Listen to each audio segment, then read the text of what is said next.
Maternidade espiritual é uma forma sobrenatural de cuidar das almas, neste caso, das almas dos sacerdotes, portadores de um grande tesouro em vasos de barro. É uma maternidade que insufla a vida divina nas almas, atendendo aos apelos da caridade de rezarmos uns pelos outros. É uma maternidade que as mulheres podem cumprir pela graça no chamado à santidade, a imitação de Maria, Mãe dos Sacerdotes.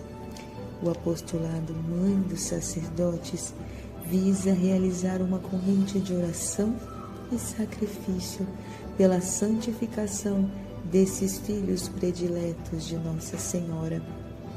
As mulheres são chamadas a fazer uma oferta espiritual, assumindo para com os sacerdotes aquela mesma missão de maternidade espiritual que a Virgem Maria teve para com seu Filho Jesus, o sumo e eterno sacerdote. Seja você também uma mãe espiritual, seja você também amas.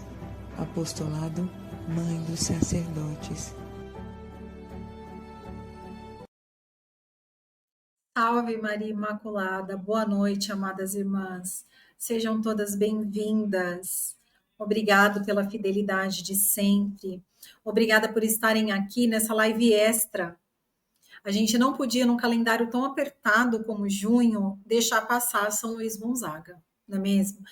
Foi um sucesso o ano passado, a nossa live. E esse ano a gente não poderia deixar por menos. Então, nós temos um novo convidado, que a gente vai conhecer daqui a pouquinho, mas vamos aos recados básicos, tá bem? Todas aí já estão com suas revistas, né? A gente falou isso na última live, mas se você teve alguma intercorrência, por favor, converse com a sua coordenadora. E eu sei que a gente não tem revistas o suficiente para todo mundo, mas o PDF da revista é uma ótima opção de evangelização. Peça todos os meses para sua coordenadora e ajude a divulgar. Você pode mandar para padres, para seminaristas, para nos conhecerem, para religiosos, religiosas, para outras mulheres, para quem você quiser. Ajude o apostolado a divulgar essa revista, que tem feito um bem enorme em catequese e expansão do nosso apostolado. Amém? Nós estamos em curso com a novena do Sagrado Coração. E eu quero que vocês escrevam aqui nos comentários se vocês estão gostando desse novo layout do YouTube, de termos as orações. Nós começamos com o Tríduo, né? Agora nós estamos com a novena ao Sagrado Coração de Jesus e eu trago a novidade das novidades. Em primeiríssima mão, eu anuncio para vocês a primeira novena ao coração de São José, que nasceu nada mais, nada menos do que pelas mãos das mães espirituais. Obrigada, doutora Kátia Lucena, por batalhar tão arduamente por São José. Amadas irmãs, a petição de São José não é algo que aconteceu como um evento. Ela é cara para nós. Não deixem de falar da petição de São José. Nós precisamos somar o maior número de pessoas e comover agora o coração desse novo Papa. A gente já tinha o Papa Francisco, que não nos deu um sim ou não, e a gente estava aqui tentando amolecer o coração dele, certo? E agora a gente tem que amolecer o coração de um leão. Então, batalhem por isso e estejamos unidas nessa novena. Nós estamos fazendo parte de algo inédito na Santa Igreja. A gente não sabe quando se dará, mas sim, São José tomará seu trono, sua coroa e seu lugar de glória e se unirá ao Sagrado Coração de Jesus e Imaculado Coração de Maria. Nós temos fé nisso, então batalhem por isso. Batalhem, porque é uma honraria para nós, como mães espirituais. Estamos batalhando e trabalhando por ninguém mais do que o patrono da igreja. Então, Empenhe-se e sejamos juntas. Vai ser emocionante, eu garanto. Vai ser emocionante. Aqui no YouTube, nós temos também novidades. Para quem não teve aí nas últimas lives, eu tenho dito que nós temos introduções novas. Toda semana nós temos vídeos, esses shorts, que são vídeos de até 3 minutos, eles saem todo sábado. Esses vídeos são vídeos curtinhos, pedacinhos das nossas lives. São muito bons para compartilhar, são muito profundos também. Uma pequena reflexão, sabe? Aquela pílula. Você fala assim, as pessoas geralmente perguntam: o que é a maternidade espiritual? Toma aqui. Toma esse remedinho aqui, que são os shorts.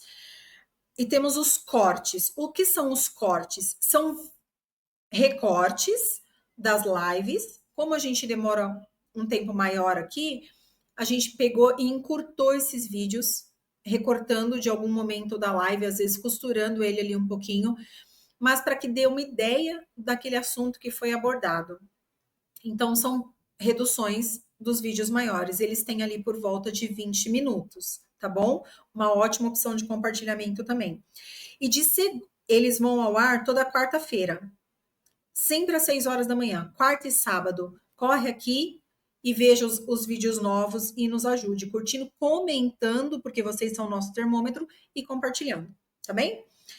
E de segunda e quinta-feira, nós temos vídeos ainda mais curtos, que são aqueles vídeos específicos para o WhatsApp. Para a gente colocar no status do WhatsApp, para a gente compartilhar com uma amiga. São vídeos ali de uma média de 1 minuto. Bem curtinhos mesmo, mas muito bons, assim, para dizer o que é a maternidade espiritual ou, de repente, de um assunto que a gente esteja abordando aquela semana. Para você receber esse vídeo de WhatsApp, você precisa da sua coordenadora. Ela recebe nos grupos nacionais, no grupo nacional, tá bom? Então, se você tem vontade de divulgar também no seu WhatsApp, peça para sua coordenadora. Toda segunda e toda quinta ela recebe esse vídeo, tá bem? E os outros você vem aqui pro YouTube e você consegue aqui. Todos os recados estão dados. Agora eu peço que vocês peguem o devocionário de vocês para que a gente possa começar essa noite rezando. Nós rezaremos a oração na página 133. É a oração pelos que discernem o sacerdócio. Então, alguém coloca aí para a gente nos comentários, página 133 do devocionário. Vamos lá? Em nome do Pai, do Filho, do Espírito Santo. Amém. Ó Sagrado Coração de Jesus, através do Imaculado Coração de Maria, eu te ofereço todas as orações, esforços e sofrimento deste dia, em união com as intenções pelas quais tu incessantemente te ofereces como vítima de amor em nossos altares.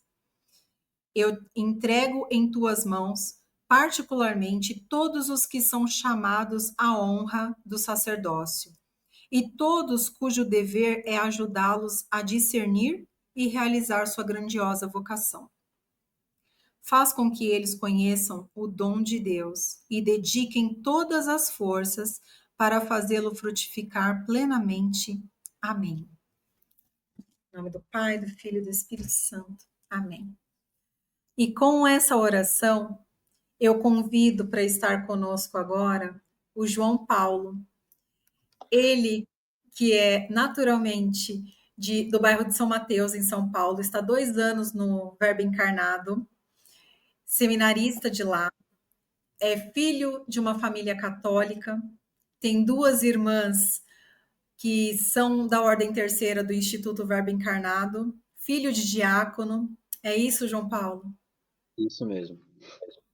Seja muito bem-vindo e receba desde já, conte desde já com a oração de muitas mães, que a partir de agora que te conhecem, vão colocar seu nomezinho para rezar por você, pela sua vocação e pelo seu fortalecimento todo santo dia. Muito obrigado, Fabíola. Muito obrigado mesmo. O espaço é seu, fica à vontade. As mães estão aqui para te ouvir. Eu volto no final, tá bem?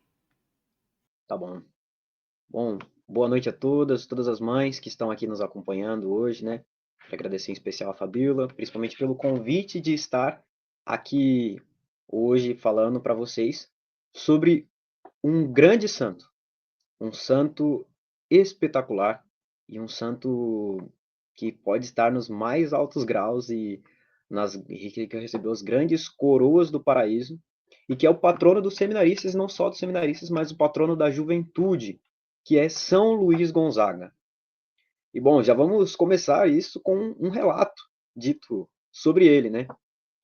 Que sobre as coisas de Deus versavam todas as suas palavras, e delas falava com tanta autoridade que por este tempo, indo com a marquesa, sua mãe, a Tortona, visitar a duquesa de Lorena, que por ali passara com sua filha, a duquesa de Brunswick, os cortesãos das duas princesas, ouvindo-o discorrer, admiravam-se e diziam que quem o tivesse ouvido sem ver, pensariam ser um velho sensato, e não um menino que tão bem e altamente falava de Deus.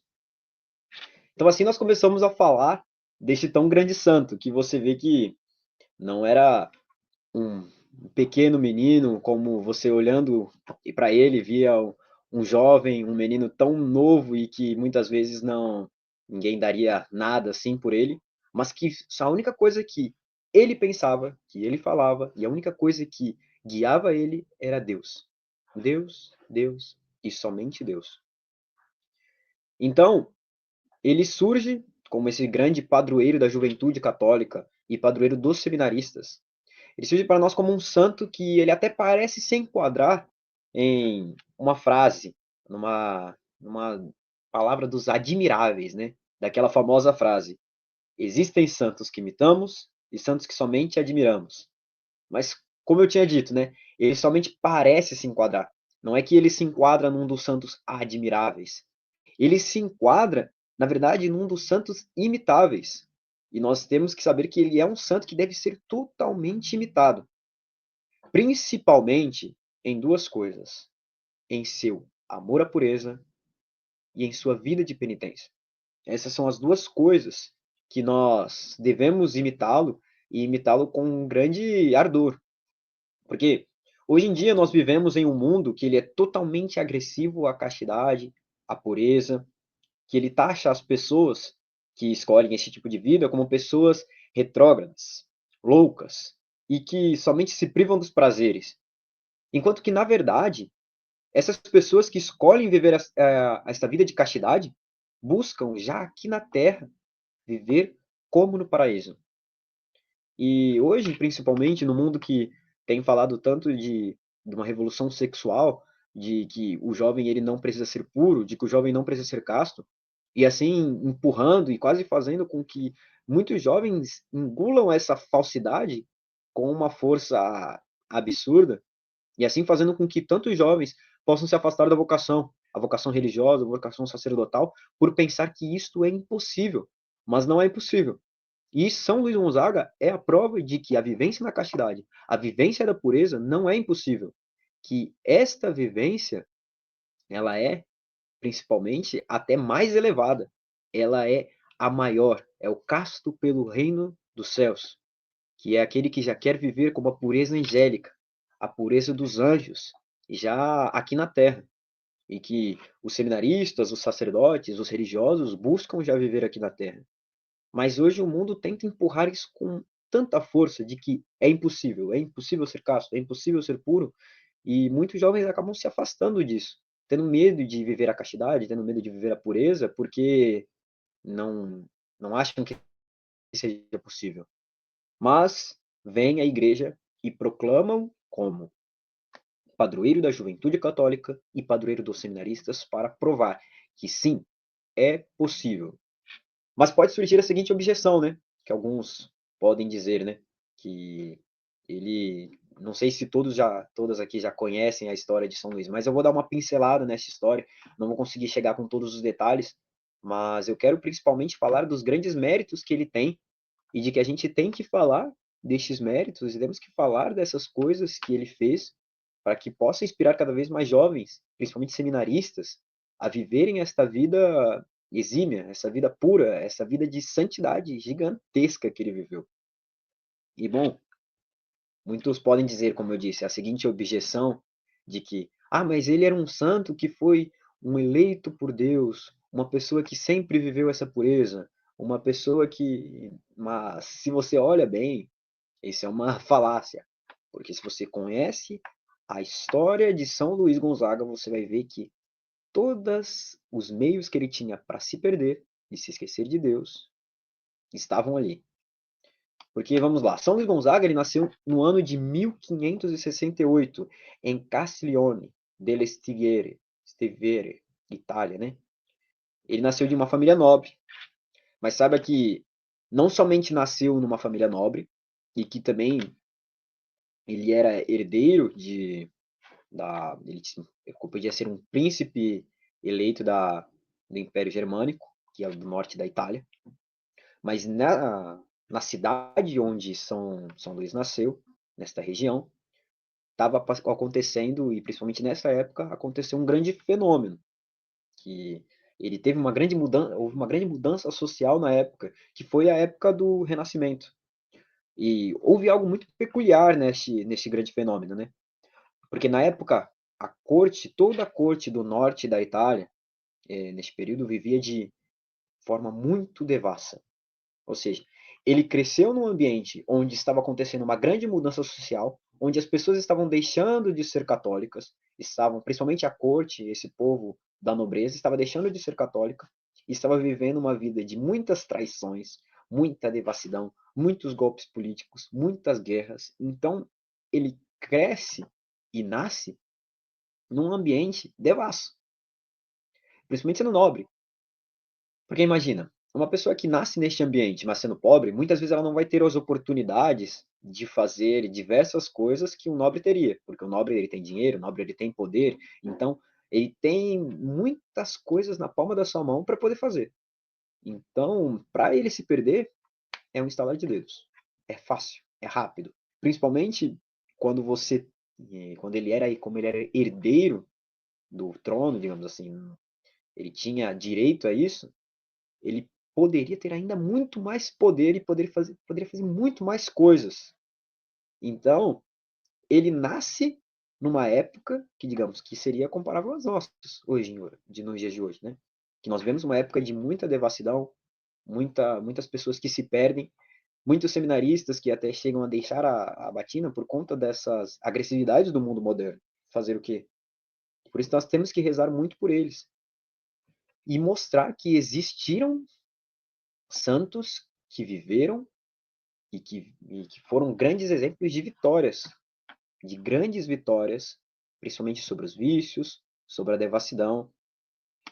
E saiba que, assim, para nós conhecermos a história de um santo, nós principalmente devemos conhecer o contexto histórico que ele está inserido, como eu disse, porque com isso nós podemos ver todos os males que ele teve de enfrentar, né? Os males, as dificuldades, ver todo este mundo que ele viveu. E já dando essa breve pincelada no contexto em que ele nasceu, na vivência que ele teve desde o seu nascimento até os seus 17 anos, vivendo neste mundo da nobreza, né? Uma coisa que mais o convidava não era tanto a pensar em Deus, convidavam mais a esquecer de Deus do que a lembrar, né? E partindo desse ponto, nós podemos dizer com maior certeza de que ele é um modelo, sim, imitável. Porque ele era uma pessoa que era, é claro, eleita de Deus, porque ele tinha a graça estava agindo nele de fato, mas que surgiu num ambiente totalmente devasso. Não surgiu num ambiente que tudo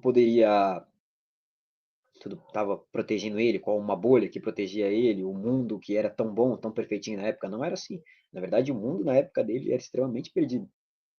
Mas ele teve uma grande graça, porque ele nasceu numa família católica, muito devota. Assim, ele era o primeiro filho, ou seja, como eu disse, ele era o título, ele era o herdeiro do título de príncipe eleito do Império Germânico. Portanto, ele foi educado desde cedo para ser o sucessor do seu pai, Ferrante Gonzaga. E a sua mãe era Marta Tana de Santena, que também era nobre, e foi ela quem educou seu filho na fé católica. E assim, uma curiosidade interessante é que as primeiras palavras que Marta ensinou o seu filho não foi papai, não foi mamãe, mas as primeiras palavras que ela ensinou foi Pai Nosso e Ave Maria.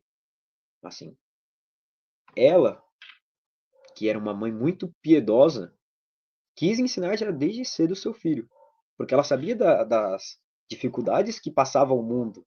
Ela também era nobreza, ela também sabia como que era este mundo. Então ela queria proteger o seu filho, protegendo o seu filho, já quis ensiná-lo desde cedo a fé, já quis ensiná-lo desde cedo as verdades católicas, a oração, tendo principalmente, desde cedo nos seus lábios, as palavras Jesus e Maria, para que sempre estivesse com o seu olhar voltado para Deus. E isso, vendo a mãe dele, nós, as mães, principalmente as senhoras, né, devem ver isso como uma coisa que deve ser feita, principalmente as mães que têm os seus filhos e quando nascem, já devem tentar ensiná-los desde cedo a viver uma fé católica. Não devemos deixá-los cair no mundo, mas deve se proteger. E as senhoras que também são mães espirituais devem rezar com maior insistência por estes seus filhos espirituais, para que eles não vão caindo nas tentações, nos enganos do mundo, nas ilusões, mesmo que vocês não consigam ter todo o cuidado e estar protegendo todos os dias, todos os tempos, mas que se esforcem para fazer aquele pouco. Então veja que a mãe dele tentou o máximo proteger ele, protegê-lo deste mundo, naquele pouco, naquele pouquinho, e deu um grande fruto. Imagina as orações que esta mãe fez para surgir um tão grande santo. E seguindo aqui na história dele, como o seu pai, ele queria que fosse um militar, que São Luís fosse um militar, né? Porque, imagina, ele seria o herdeiro do trono, o herdeiro do direito de ser príncipe eleito, né? Então ele deveria saber os combates, deveria ter cultura, deveria saber lutar, deveria estar inserido na, digamos, na arte da guerra. Então o pai dele desde cedo foi o quis colocar ele neste mundo, né? E mas é interessante a gente ver esta grande mistura que tem São Luís Gonzaga, da piedade da mãe, que era uma mulher muito piedosa, dessa vida de oração, e da determinação e força de seu pai. Então, para quem conhece a história de São Luís Gonzaga, normalmente vê as imagens dele e tenta, às vezes, colocar São Luís Gonzaga com um menininho tímido, muito quietinho, muito fechado no seu mundo, sabe que não era bem assim. Ele era uma pessoa de muita intensidade, desde criança. Era muito intenso, muito intenso. E isso vem principalmente dessa grande mescla, principalmente vem do lado do seu pai, né? Mas, como era uma pessoa muito determinada pelo lado do seu pai e aprendeu da sua mãe este lado da oração, surgiu um grande santo. E aí nós nos recordamos até daquela frase de Santo Tomás de Aquino, né? Que a sua irmã pergunta para ele o que eu devo fazer para ser santo. E ele diz: basta querer. E São Luís quis. Mas vendo um exemplo de como que ele era muito intenso, para a gente já desconstruir um pouco dessa ideia de que, ai, São Luís era um super santinho desde criança e foi protegido. Olha, o pai dele, para ensinar ele já desde cedo, dava para ele vestia desde criança uma armadura, já dava espadas para o menino já saía fazendo essas coisas desde criança.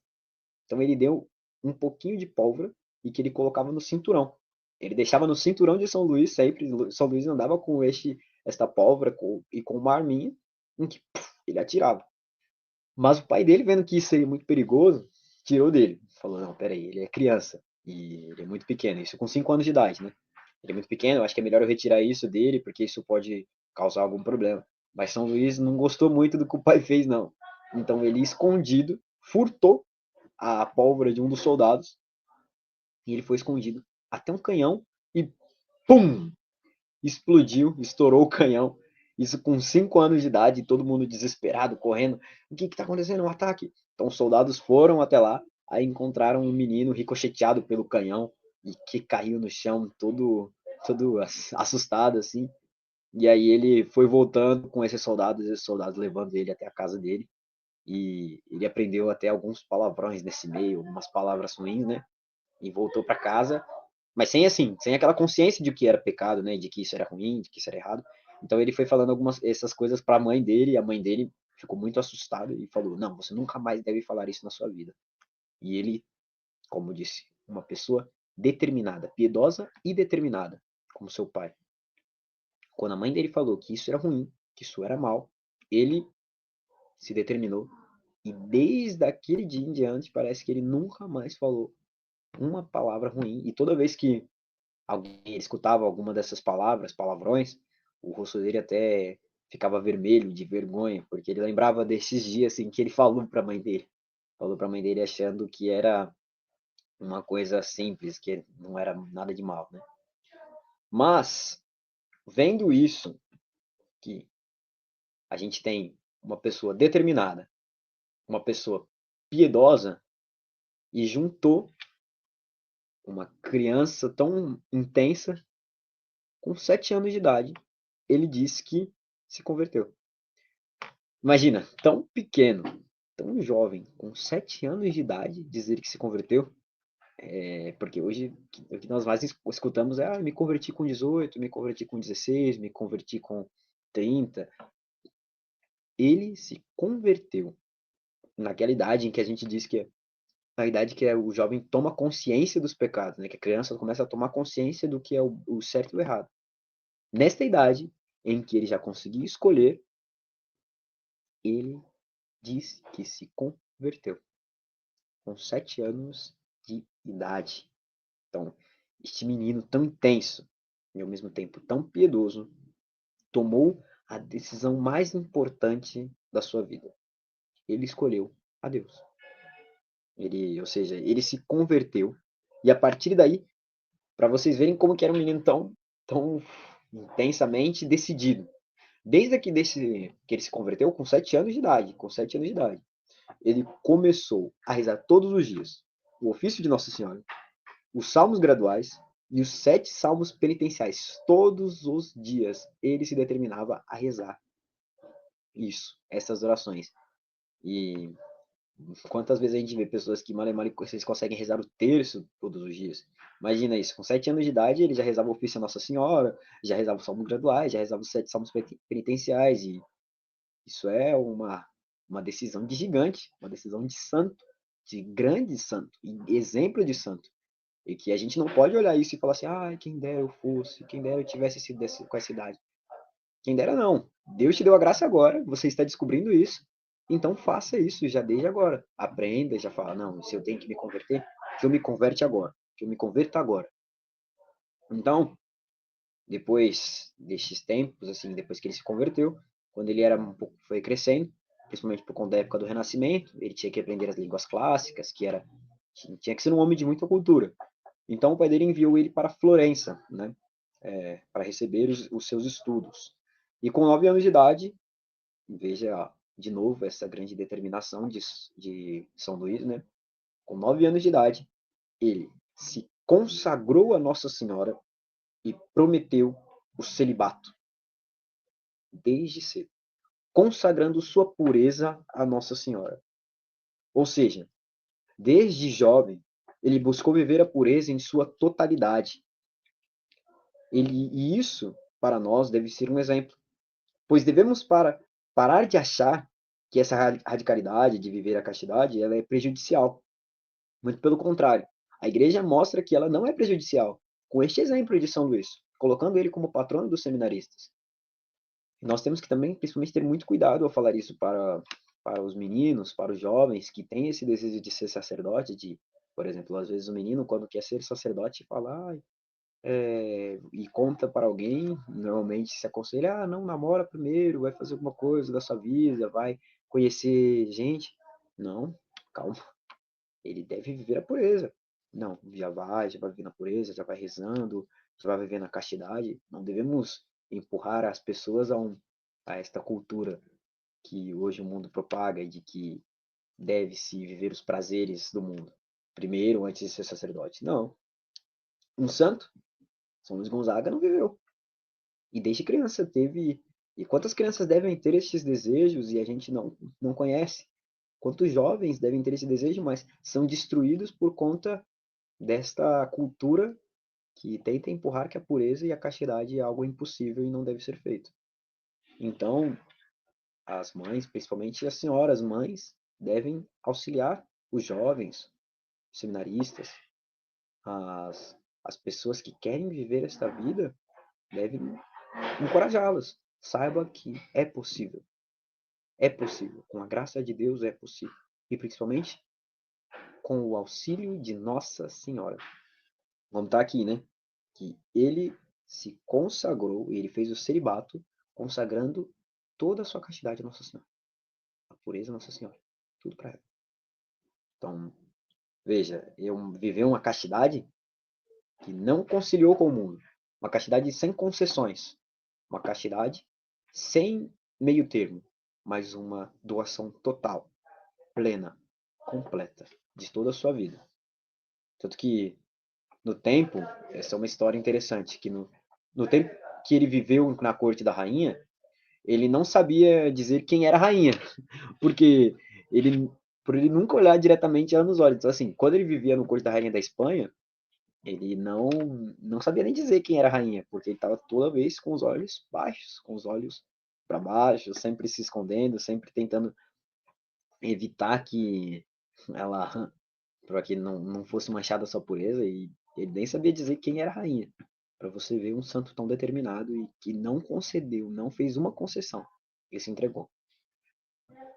E mais para frente, vamos lá, com 14 anos de idade, e ainda na Espanha, Luís ele recebeu a primeira comunhão das mãos de um santo, porque os santos sempre se encontram.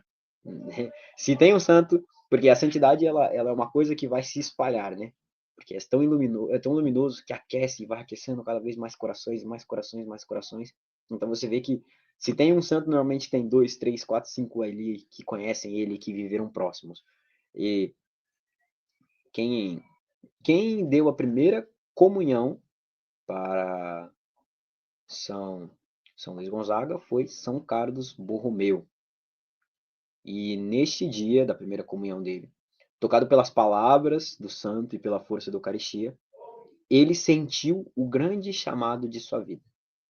Neste momento, ele decidiu se tornar religioso, ingressando na ordem dos jesuítas, que era uma ordem que, para você ver o grande mérito que tinha São Luís, porque imagina, os dois tios dele, por parte de mãe e por parte de pai, eram cardeais. Então, ele tinha muita chance de, digamos assim, se ele fosse diocesano, ele tinha muita chance de se tornar cardeais pelo contexto da época, né? E ele não queria ser cardeal, ele não queria ser bispo. Então, quando ele foi ver nas congregações, muitas das congregações, ele falava: Nossa, eu não quero isso, eu não quero isso, mas eu quero ser jesuíta, porque os jesuítas não podem aspirar cargos eclesiásticos, então eles não podem ser bispos a não ser por uma ordem direta do Papa. Então, imagina, ele era nobre, ele era príncipe, ele tinha tios cardeais, ele tinha pessoas que poderiam dar uma grande carreira, digamos assim, né? Carreira eclesiástica para ele, né?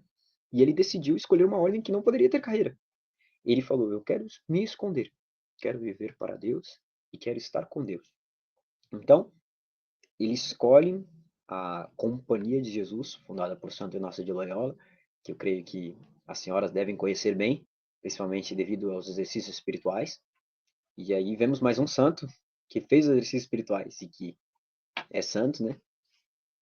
Então, ele querendo ingressar na ordem dos jesuítas, o pai dele tentou de qualquer forma fazer com que ele deixasse de viver isso, deixasse de escolher. Então, ele começou a levar ele em festas mundanas, né? Então, tentava fazer ele para destruir a vocação dele, para fazer com que ele acabar com a pureza, com esse desejo de santidade, levava ele para festas mundanas, muitas festas. E as pessoas, só que ele rejeitava e estava lá e vivia tentando se isolar, vivendo sempre longe, e as pessoas elas não compreendendo, porque como eu disse, são taxadas normalmente como loucas. Hoje, não só hoje, mas desde sempre. taxadas como loucos, pessoas que querem viver a santidade, que querem viver para Deus. Eles zombavam deles, mas ele dizia como realmente um grande santo: busco a salvação, busquem-na vocês também. Ou seja, ele não queria isso, porque ele buscava a sua salvação, a salvação da sua alma. Isso era o que guiava a vida de São Luís Gonzaga, isso era o que guiava ele em todas as decisões de sua vida. E ele era um homem de muita penitência, um jovem de muita oração e muita penitência, como ele fazia disciplinas, muitas vezes se flagelava, chegava a se flagelar, para mortificação dos seus pecados. Ele também chegava a fazer as orações, como ele se determinava a fazer 1 hora de oração. E nesta 1 hora, ele colocava, né, eu não quero me distrair 1 minuto sequer. Então, se ele se distraísse uma vez, ele reiniciava. Então, por exemplo, ele fez 10 minutos de oração, e aí ele se distraiu e, opa, volta. Então, zerou o cronômetro de novo, até dar 1 hora. Então, ele fazia esta modificação, digamos assim, que é muito difícil você conseguir fazer 1 hora de oração sem se distrair, né? Então ele fazia como um desses grandes propósitos de São Luís, para você ver como que era um jovem de tanta oração e isso antes de entrar na Companhia de Jesus. Então, quando ele ingressa no noviciado da Companhia de Jesus, o seu mestre no tempo não foi nada mais, nada menos que também um outro grande santo, foi São Roberto Bellarmino. Ele também, como eu disse, os santos sempre vão se encontrando. Se tem um santo, vai ter outro, outro, outro, outro, outro, outro, outro. E São Roberto Bellarmino foi o mestre de São Luís Gonzaga, neste tempo de noviciado, que os jesuítas faziam nessa época noviciado de 2 anos.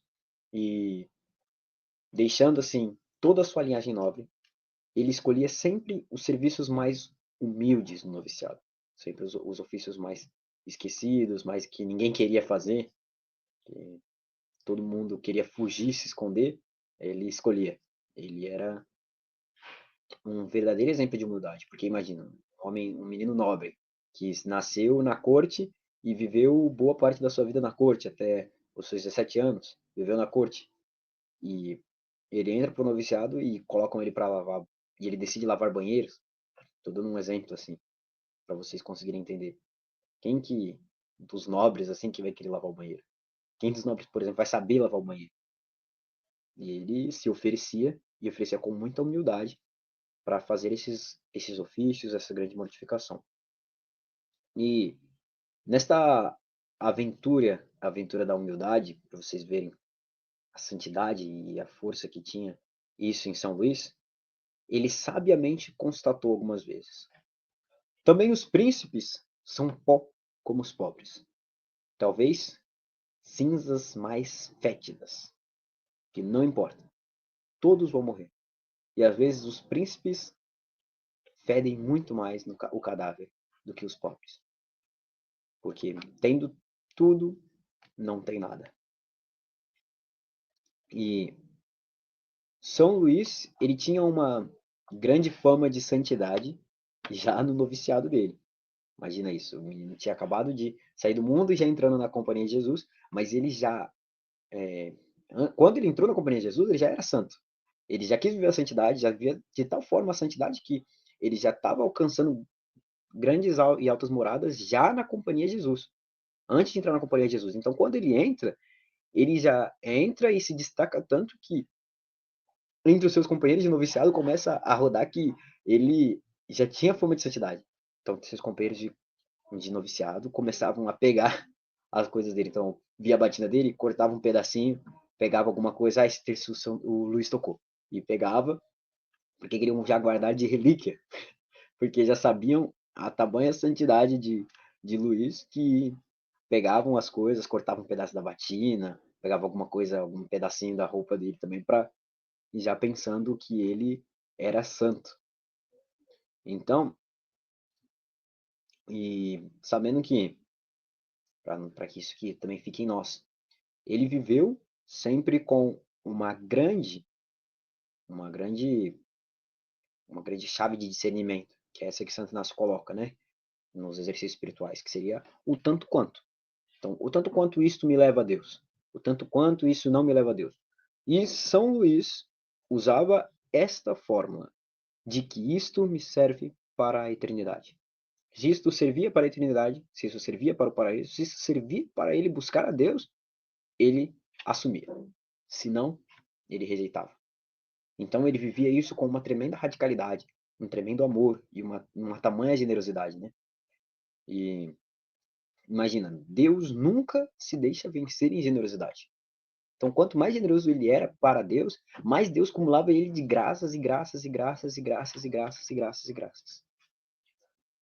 Seguindo mais um pouco na história de São Luís, ele, por motivos de estudos, ele precisou ir para Roma. Era no ano de 1590. E ao chegar lá, deparou-se com as vítimas de uma doença contagiosa chamada tifo. Ao ver o sofrimento do povo, compadeceu-se de tal forma que passou a ajudar os doentes. Depois de um tempo, cuidando dos doentes como podia, ele próprio contraiu a doença e veio a falecer. Era um dia 21 de julho de 1591. São Luís Gonzaga, ele tinha apenas 23 anos e entregou a sua vida em favor da caridade e da pureza de coração. Veja aqui, São Luís provavelmente já passou por tal purificação, por tal graça de Deus e recebeu tantas graças de Deus pela sua tamanha generosidade, que com apenas 23 anos, pelo seu amor a Deus, pela sua tamanha caridade, Deus o chamou.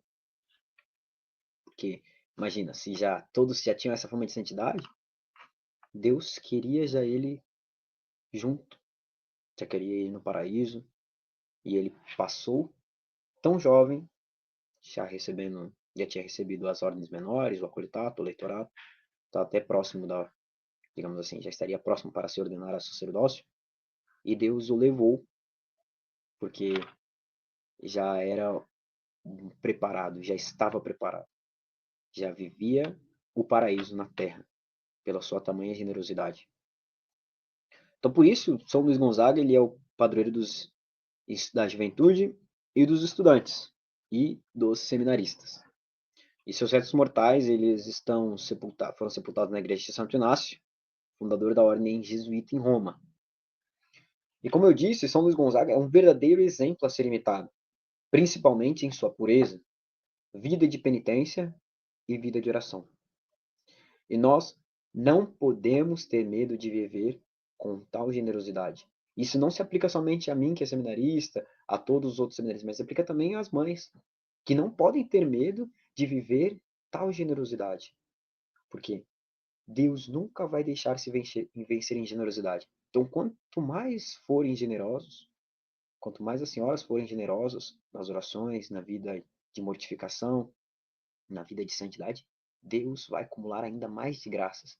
E graças que muitas vezes são invisíveis, que as senhoras não podem compreender, principalmente esse apostolado da maternidade espiritual, que quantas orações, quantas mortificações e quantos filhos que as senhoras devem ter salvado a vocação por conta dessas orações e as senhoras nem conhecem. E então, nunca desistam de fazer isso e nunca se deixem vencer nessa generosidade. Nunca, na verdade, nunca deixem a generosidade de vocês, nunca tenham medo de se doar ainda mais, porque Deus nunca vai deixar se vencer. Quanto mais generosos vocês forem, quanto mais generosos nós formos para vencer essas nossas dificuldades, mais amor e mais graças Deus vai nos dar. Então saiba que nós possamos fazer como a igreja diz na oração da coleta da missa em sua honra. Porque qual que é a oração da coleta no dia, né? Na missa, normalmente nós fazemos o padre vai, tem o ato penitencial, o glória, e aí reza, aí fala, oremos. E ali a igreja, através dessa oração, diz, ó Deus, fonte dos dons celestes, reunistes em São Luís Gonzaga a prática da penitência e uma admirável pureza de vida. Concedei-nos, por seus méritos e preces, que, se não soubemos imitá-lo em sua vida inocente, sigamos fielmente seus exemplos na penitência. Então, se nós não conseguimos imitar determinados aspectos de São Luís, consigamos imitar tantos outros. Que possamos pedir essa graça tanto a São Luís Gonzaga, mas principalmente a Nossa Senhora, a mãe de todas as vocações, Senhora de todo mundo, e a Rainha do céu e da terra. Que Nossa Senhora possa nos conceder essa graça de viver a santidade com perfeito e pleno consentimento, né? Cumprimento da vontade de Deus. Amém? Que assim seja. Amém. Meu Deus, mães espirituais, se como seminarista o João Paulo está assim, olha como teremos um sacerdote. O Verbo encarnado realmente, celeiro tão frutuoso dessas vocações tão bem feitas, dessas vocações tão ordenadas. Que graça. Obrigada, viu, João Paulo? Obrigada. Fiquei presa aqui, fiz muitas anotações do seu relato, foi realmente precioso. Sem sombra de dúvidas, quando a gente percebe um coração quando está falando daquilo, apaixonado, foi especial. Muito obrigada mesmo. Eu vou convidar as mães espirituais agora para a gente encerrar esse momento rezando. Peguem o devocionário, mães, ali na página 132. Vamos fazer a oração pela vocação à família do Verbo encarnado. Coloquem aí para a gente nos comentários, página 132, está bem do ladinho da oração que fizemos no início. Acompanhem conosco. Em nome do Pai, do Filho e do Espírito Santo. Amém. Ó Jesus, vosso maior desejo é que nós mesmos peçamos ao Senhor da vinha, que mande operários para a vossa messe. Dignai-vos, pois, suscitar em vossa igreja e principalmente na família do Verbo encarnado um número considerável de sacerdotes santos e religiosos fervorosos, que, modelados pelo vosso coração divino, só procurem a glória do vosso Pai Celestial e a salvação das almas. Amém. E para não deixarmos, em especial, o João Paulo voltar para os afazeres dele, para a vida dele, eu quero que as mães espirituais agora elevem suas mãos sobre ele, para que a gente dedique ele a Nossa Senhora. Peçam, amadas mães, peçam uma chuva de virtudes, peça fortaleza, vai fazendo seus pedidos sobre o João Paulo e rezem comigo. Ave Maria, cheia de graça, o Senhor é convosco. Bendita sois vós entre as mulheres e bendito é o fruto do vosso ventre, Jesus. Santa Maria, Mãe de Deus, rogai por nós, os pecadores, agora e na hora de nossa morte. Amém.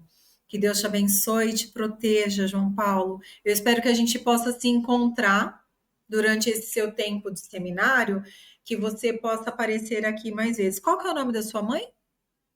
O nome da minha mãe é Cleide.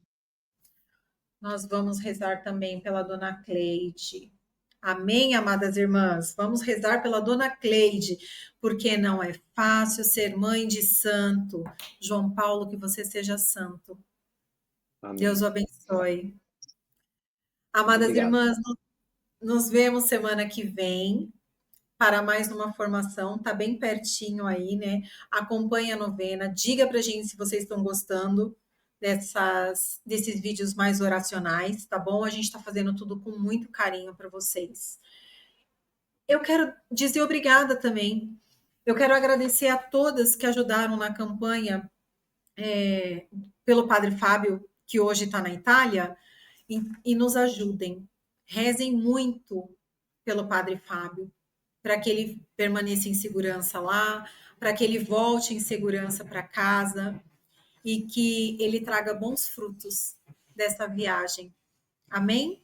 Nos vemos semana que vem, amadas irmãs. Até lá!